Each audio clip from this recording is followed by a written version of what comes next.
Well, hi there, vinyl community. Here for a long overdue vinyl update.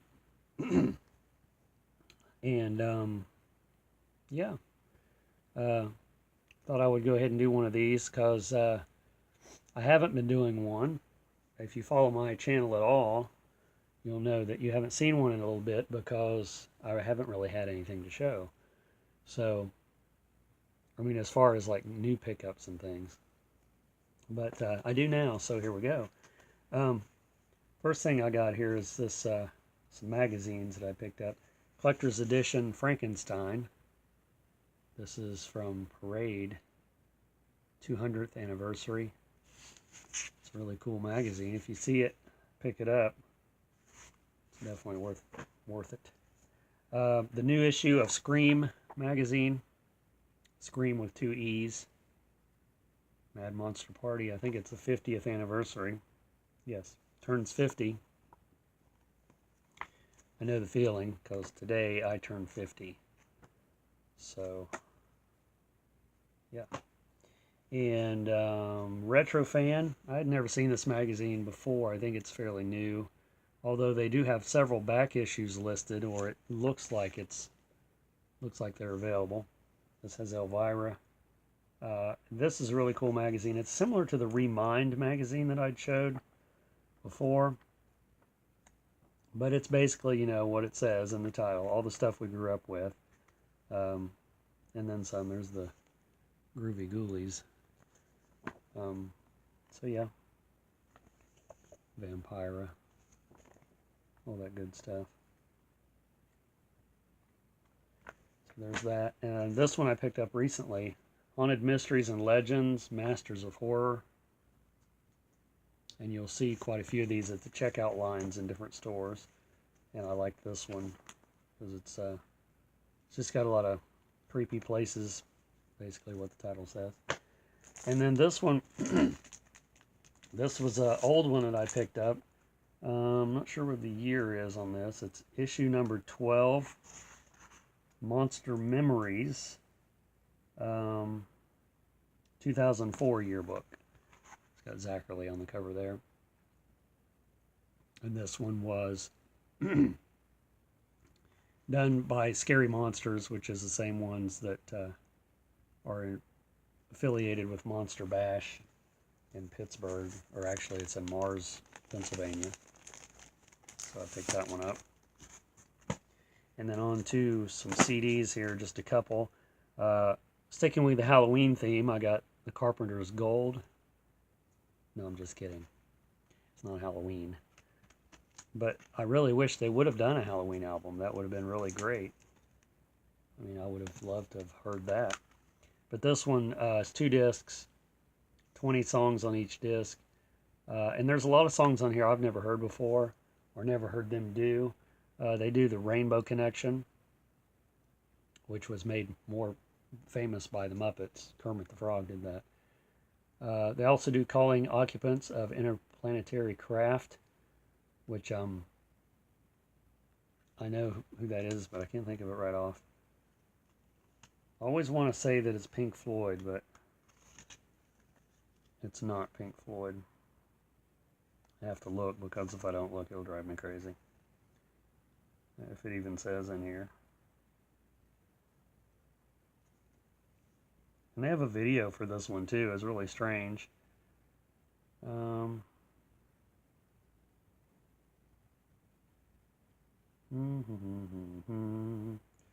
it's on the debut album of Clay 2. The band Clay 2. I should have known that since I have that, but can't remember too much. Cake with Pressure Chief. I think I have like 3 or 4 of theirs now. This is a good band if you're not familiar with Cake. Not the dessert, although I'm familiar with that. Let me take me a swig here. I got a dry throat. I got coffee grounds floating in here. And something that has just recently been released that I'd forgot about. I'd heard about it being released, and then I'd forgot. So walked into FYE one day, and there it was at the very front. display the Munsters on vinyl. And this was originally released, I want to say in the 60s. I'm not sure what year. 64 was the original release date. And this has none of these characters on here actually singing. It's actually this band here called the Munsters. So it's sort of misleading for people that don't already know that. It says inspired by the TV characters, the Munsters. This was a FYE exclusive, never before reissued, and it's on purple vinyl with the original Decca label there. So I seen that, it's like, well, there's no question, I got to get that. I think they had 2 or 3 copies that day. I don't remember exactly. And I haven't listened to this yet, but I'm sure it's going to be a humdinger. So that's cool. Let's see. The Munster Creep. I have heard that song. Frankenstein had a hot rod car. Yeah, so I'm sure that'll be great. And then these next few records, we were at a flea market that we go to around here every so often. And we were walking back to the car, and there was a dumpster, and these were laying on the ground in front of the dumpster. Not in the dumpster, but in front of the dumpster. And it's like, oh my God, there's records. This one is Love Moods by Los Mayas. And I don't have this record, or I didn't have this record. So, hey. I almost wanted to jump in the dumpster. It has a command label here, or command sleeve, which is not the correct sleeve. But, you know, I don't know if there was more records in the dumpster or not. I really should have sort of peeked in there and looked, but I didn't. So there was that one. And then there was this one, Guy Lombardo's 50 Years, 50 Hits, which I already have this. This is one of the first records I think I'd ever bought when I started buying vinyl at thrift stores. I'm sure this has Old Lang Syne on it. And then this one was a strange one. It's JATP in Tokyo, live at the Nishigeti Theater 1953. It's 3 albums, and it was originally at Mole's Record Exchange, which is in Cincinnati. And it has, there's the original sleeves. There's the label. So it had everything with it. There's another sleeve. There's the artist is on there. And I think it's the same sleeve, actually. So, hey, anybody wants to throw away their records? I mean, that was totally unexpected. I think that's the very first time that I found records just laying, you know, in front of a dumpster, or just laying out somewhere for the trash. Actually, I don't think they were for the trash. It's hard telling how they got there. And then this one I've had for a little while, Middle Eastern Music for Belly Dancing, Volume 2. I have a gob of these records.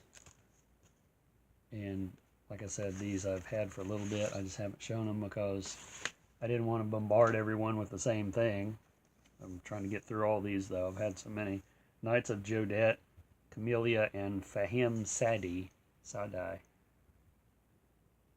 Just love the covers on these. I don't know. It's like a white label. Pretty generic. George Abdo, the king of belly dance music. I have quite a few of his. Probably all of these on the back I have. I know I have at least 2 or 3 of those. This is on Monitor Records.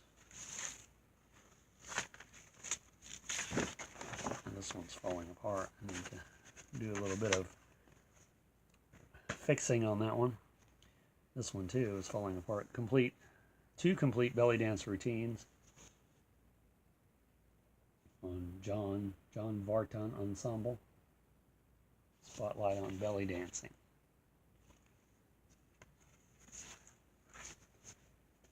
So, and then I got the World of Strawberry Shortcake. This was in the dollar bin at half price.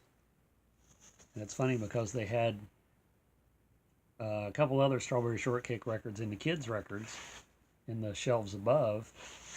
And they might have even been the same records. But either way, I got the cheap ones. Strawberry Shortcake Sweet Songs.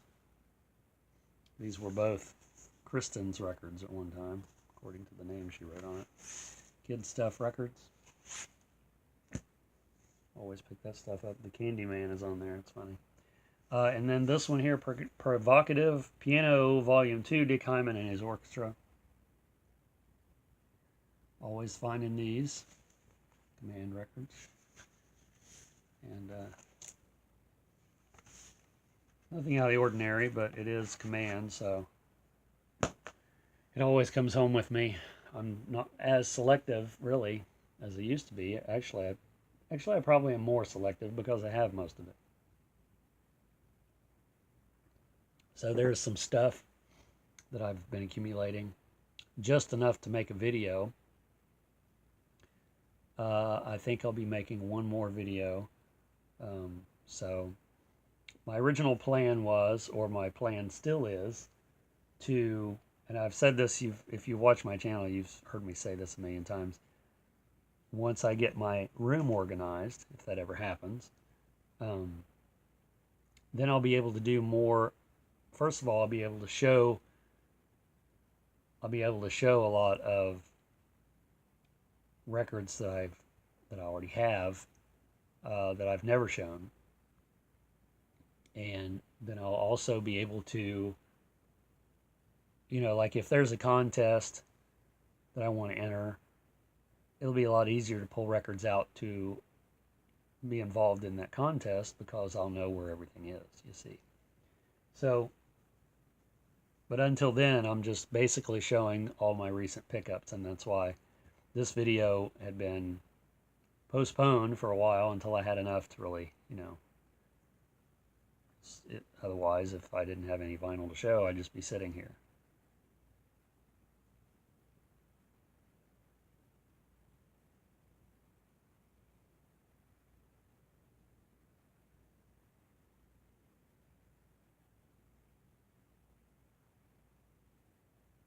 And who wants that? I mean, I could do that for a while, but I don't think anybody wants to watch it. So, thanks for watching and subscribing. Please subscribe, you unsubscribers. And don't unsubscribe if you are a subscriber.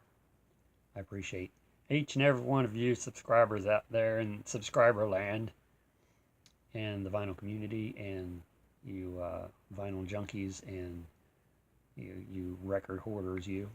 Thanks for watching, and we'll see you in the next vinyl update.